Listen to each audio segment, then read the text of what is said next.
পরীক্ষার জন্য যে সকল গুরুত্বপূর্ণ টপিকস পড়বে, এর কারণ হলো এই সাজেশনটি কিন্তু আমি তোমাদের জন্য খুব শর্ট একটি সাজেশন বানিয়েছি এবং এখান থেকে গদ্য পড়বে তোমরা এই মাত্র 5টি গদ্য পড়বে সৃজনশীলের জন্য এবং পদ্য পড়বে 5টি।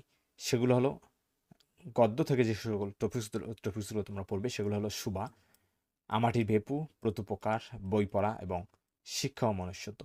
কবিতা থেকে যে সকল বিষয় তোমরা পড়বে সেটা হচ্ছে জীবন বিনিময়, কপোতাক্ষ নদ, তোমাকে পাওয়ার জন্য হে স্বাধীনতা, সেই দিন এই মাঠ, উমর ফারুক। এবং উপন্যাস যেহেতু একটা রয়েছে তোমাকে অবশ্যই একটি পড়তে হবে।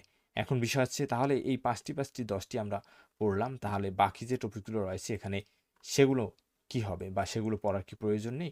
অবশ্যই পড়বে তোমরা, সেগুলো পড়বে এমসিকিউর জন্য। আর আমি যে সকল টপিকসগুলো আমি তোমাদেরকে দিয়েছি সেগুলো মূলত ফোকাসে রাখবে তোমাদের। অর্থাৎ এখান থেকে যদি সৃজনশীল আসে বা এই সকল অধ্যায় থেকে যে সকল সৃজনশীলগুলো আসবে সেগুলো তোমরা অ্যান্সার করবে এবং বাকি যে অধ্যায়গুলো রয়েছে সেগুলো শুধু এমসিকিউর জন্য তোমরা পড়ে যাবে। অর্থাৎ এখানে যে 10টি অধ্যায় 10টি টপিক্স দেওয়া হয়েছে, সেই 10টি টপিক্স তোমরা ফোকাসে রাখবে যে এই সকল টপিক্স থেকে যদি সৃজনশীল আসে সেগুলো তোমরা অ্যান্সার করবে। আর বাকি যে টপিকসগুলো রয়েছে সেই টপিকসগুলো তোমরা শুধু এমসিকিউর জন্য ভালোভাবে দেখে যাবে।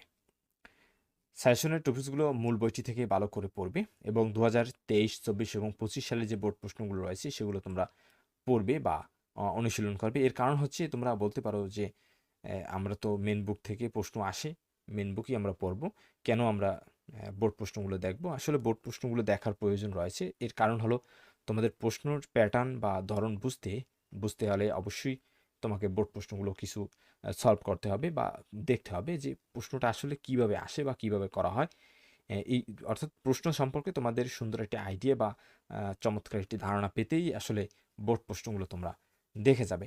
এরপরে সৃজনশীলের যে ফাইনাল সাজেশন সেটা হবে সিলেবাস অনুযায়ী মূল বইটির যে টপিকসগুলো রয়েছে সেই টপিকসগুলো খুব চমৎকারভাবে এবং খুব মনোযোগ সহকারে পড়বে এবং তোমরা দাগিয়ে পড়বে। পরবর্তীতে তোমরা সেই পয়েন্টগুলো ভালোভাবে পড়ার চেষ্টা করবে। এরপরে তোমরা বিগত সালের প্রশ্নগুলোও কিন্তু দেখতে পারো।